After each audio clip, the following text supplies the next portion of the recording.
Itu nggak ada kaitannya dengan perkara. Jadi perkara pokoknya akan berjalan ini persidangannya.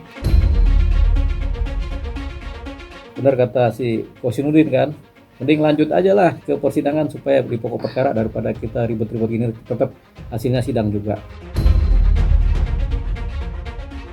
Nah, saya kira mereka sendiri pun sudah pesimis lah dengan hasil Prapitim kedua.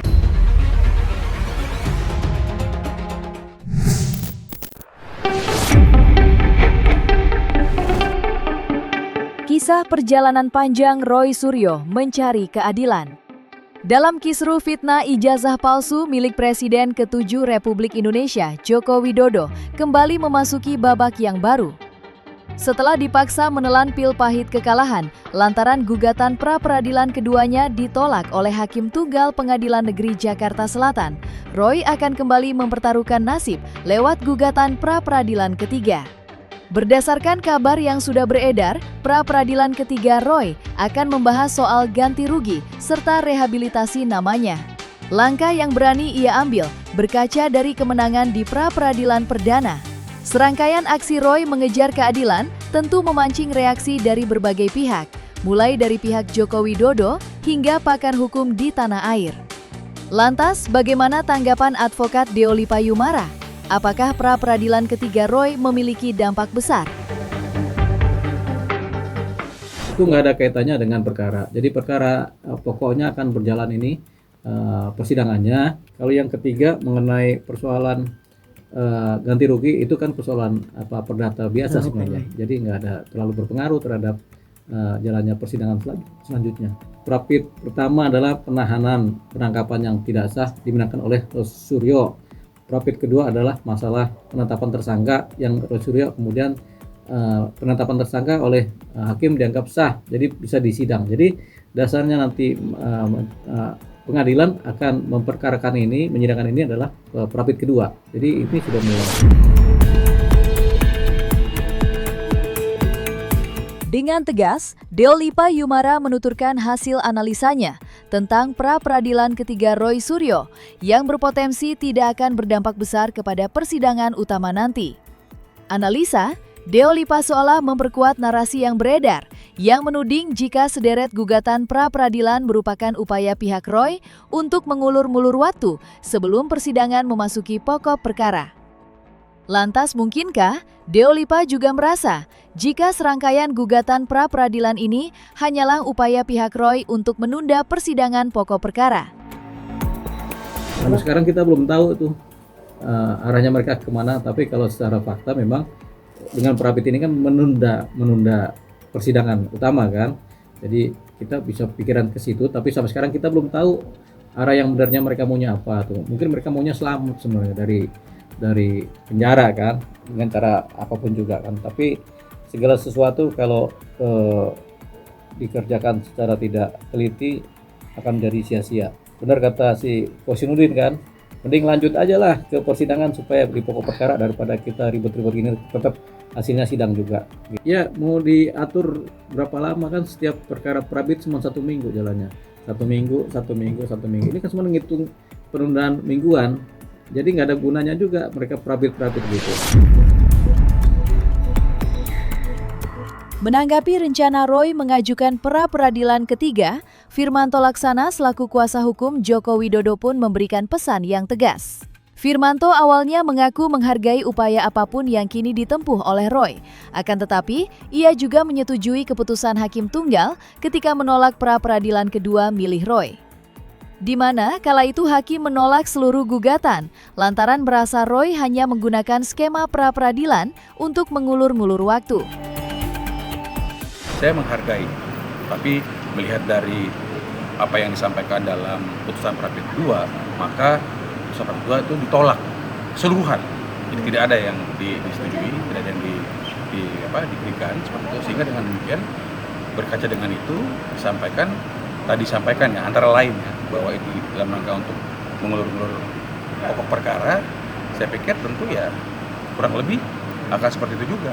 Namun tentu kita harus menghargai nanti apapun putusan dari Hakim Tunggal yang memeriksa prapit ketiga tersebut yang disampaikan oleh Mas Roy.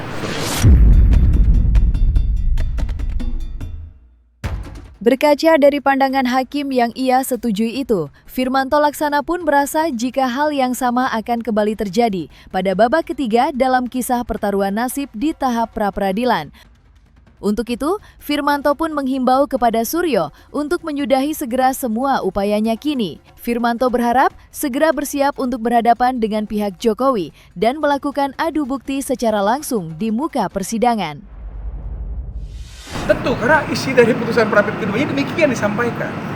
Saya melihatnya demikian, bahwa ini adalah upaya untuk mengulur-ulur waktu supaya pokok persidangan, pokok perkaranya mundur, kira-kira lebih itu.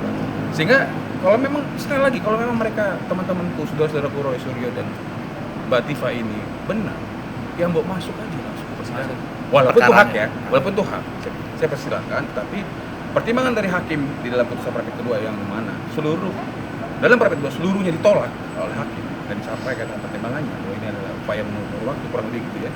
Saya pikir itu suatu hal yang harus kita cermati juga, sehingga untuk pengajuan berikutnya pasal-pasal yang mereka sampaikan mungkin akan dieksaminasi detail sebagainya, saya pikir ya akan kurang lebih, karena itu sudah masuk ke dalam materi pokok perkara yang akan dinilai oleh hakim secara lebih luas, waktunya juga lebih luas, sehingga nanti itu akan menjadi baik dan itu tidak mengeliminasi haknya Mas Roy dalam mengajukan pra-pid karena diuji sama.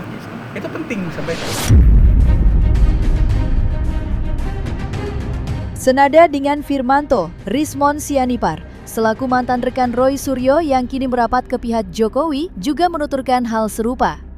Layaknya Firman, Rismon juga merasa bahwa Roy melakukan ini semua demi menunda tibanya persidangan. Rismon bahkan menyindir pernyataan pihak Roy yang mengaku bahwa memiliki bukti sekuat 99,99%. Lantas, seperti apakah pesan Rismon untuk mantan rekannya itu? Ayolah, kalau memang nanti ingin adu bukti dan ilmiah, dan bahwa statement 99,9% palsu itu bukan statement politik, harusnya maju ke pokok perkara. Karena apa? Ya lawannya bukan saya kan nanti cuma saksi, nggak tahu kalau jadi ahli. Nah, ahlinya itu 4 ahli digital forensik loh, algoritma penelitian. Nah, oleh karena itu ya selalu sebagai sahabat Pak Roy Suryo sebenarnya udahlah tobat aja Pak Roy Suryo, berubah, minta maaf, itu aja sih. Dari berapa kali saya podcast juga ya justru saya kasihan melihat Pak Roy Suryo karena pasti kalah. Kenapa? Ya bayangkan nanti 26 ahli, dan kalau Pak Roy Suryo tidak membackup dengan ahli digital forensik juga yang membela dia, maka ahli digital forensik dari kejaksaan lah yang akan dikutip atau yang menjadi acuan oleh hakim untuk meningkatkan keyakinan hakim dalam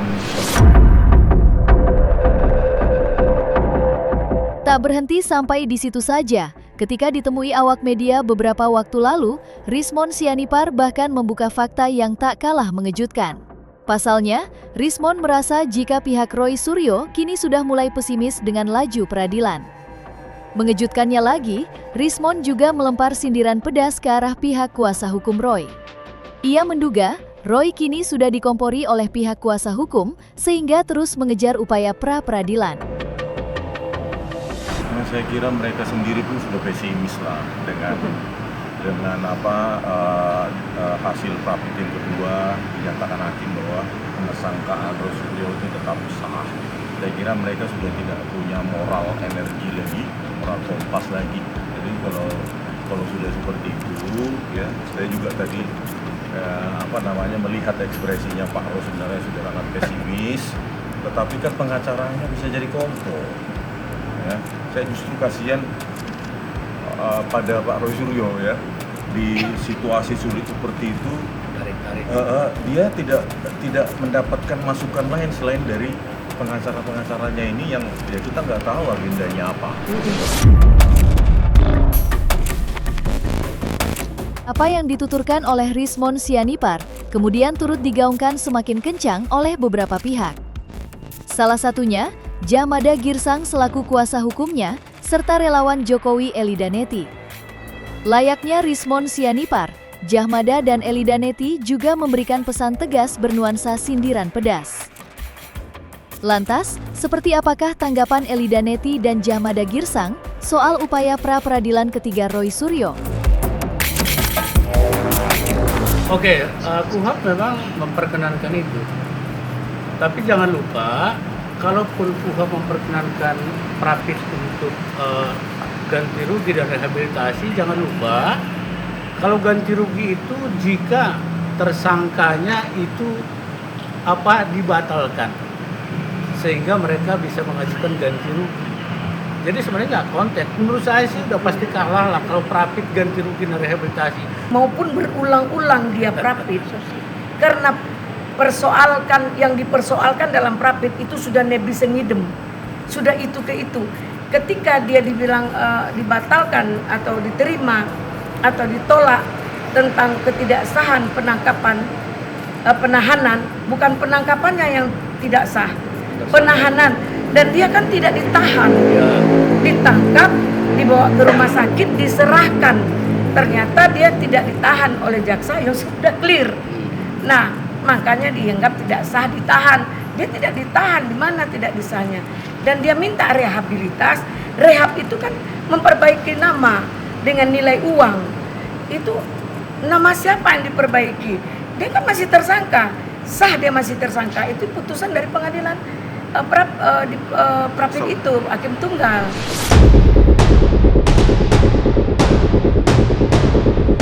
Terpisah dari Roy Suryo, angin segar kini datang dan dirasakan oleh rekan seperjuangannya, yakni Tifauzia Tiasuma alias Dr. Tifa. Ya, pada hari Kamis silam, Majelis Hakim Pengadilan Negeri Jakarta Timur telah resmi menyetujui eksepsi yang diajukan oleh Dr. Tifa. Meski begitu, pihak Jokowi justru merasa kalau putusan itu bukanlah akhir dari perkara. Lantas mengapa pihak Jokowi berkesimpulan seperti itu? Mungkinkah ada kejutan baru yang disiapkan pihak Jokowi? Tentunya kami menghargai putusan yang telah diucapkan, karena bagaimanapun putusan tersebut adalah bagian dari koreksi, check and balance sebuah proses hukum yang sedang berlangsung. Sekalipun kalau kita cermati, yang dipersoalkan tadi adalah dakwaan dianggap batal demi hukum karena obscure libel, yaitu disebabkan karena ada penggunaan pasal KUHP lama dan KUHP baru secara dalam sebuah dakwaan subsidiar. Ya. Jadi kalau kita cermati, ini lebih kepada persoalan penggunaan pasal KUHP lama dan KUHP baru dalam sebuah dakwaan subsidiar yang menurut majelis itu menyebabkan dakwaan kabur. Pihak jaksa biasanya nanti akan memperbaiki konstruksi pasalnya, ya, disesuaikan dengan amanah dalam putusan tersebut, dan kemudian nanti jaksa bisa mengajukan kembali dakwaan ke persidangan. Jadi kembali lagi ini koreksi dari bentuk obscure libel dan tidak berkaitan dengan terhentinya perkara. Ini perkara tetap bisa berlanjut dan jaksa tinggal memperbaiki dakwaannya. Terlepas dari apapun kelanjutan dari babak perjuangan hukumnya, Dr. Tifa tentunya menyambut baik putusan hakim. Di hadapan awak media, Dr. Tifa yang didampingi sederet kuasa hukum sontak menyuarakan rasa syukur kepada Tuhan. Tak lupa, ia pun memberikan apresiasi kepada majelis hakim yang menurutnya sudah menjalankan tugas dengan baik. Sudah tercapai sebuah keputusan dari Majelis Hakim Pengadilan Negeri Jakarta Timur untuk menerima eksepsi dari kami, dari saya terdakwa, saya Dr. Tifauzia Tiasuma. Jadi ini adalah sebuah yang harus kita sangat apresiasi, ya. Ini adalah bentuk penghormatan kita terhadap proses hukum dan lembaga peradilan. Sikap ini, ya, selama ini saya sudah sampaikan juga pada hari yang lalu di media sosial bahwa apabila eksepsi ini ditolak, ya, kami akan terus berjuang. Apabila eksepsi ini diterima, kami pun akan terus berjuang. Karena penegakan keadilan dan kebenaran harus terus kita perjuangkan. Saya bersama Mas Roy Suryo, insya Allah, ya, akan terus memperjuangkan keadilan dan kebenaran. Euforia kemenangan Dr. Tifa pastinya tidak tanpa kehadiran Roy Suryo. Ya, dengan setia Roy Suryo selalu menghadiri agenda persidangan Dr. Tifa. Dan ketika eksepsi diterima Kamis silam pun, Roy hadir di tengah mereka. Lantas, seperti apakah ungkapan kebahagiaan Roy Suryo menyambut diterimanya eksepsi Dr. Tifa? Serta benarkah pula, hal itu memberi indikasi kalau hal yang sama juga akan terjadi di persidangan Roy? Dan atas nama teman-teman semua, mengaturkan puji syukur kehadirat Tuhan Yang Maha Kuasa, Allah Subhanahu wa Ta'ala, bahwa hari ini Kamis 23 Juli 2026 ya, Allah telah memberikan jalan terang. Allah telah memberikan langkah yang sangat bagus dan memberikan petunjuk bagi hakim dan majelis hakim Pengadilan Negeri Jakarta Timur dan semua perangkatnya untuk yang paling susah sela bagi sahabat saya Dr. Tifausia Tiasuma, luar biasa.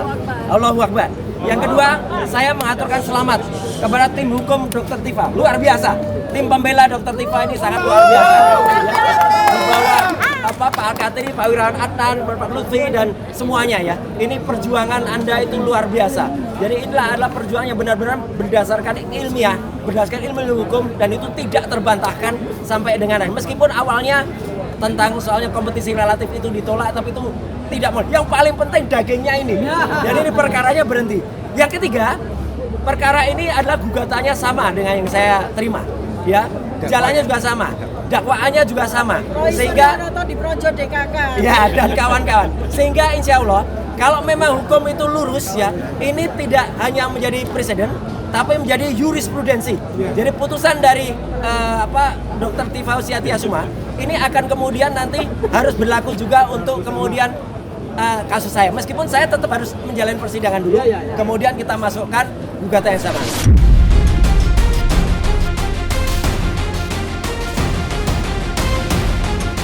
Nah, selesai sudah Cumi Lovers. Saksikan terus Cumi Camp Indep, kabar lengkap, mendalam, dan akurat dari narasumber terpercaya. Dan jangan lupa untuk like, subscribe, dan juga share channel YouTube Cumi Cumi.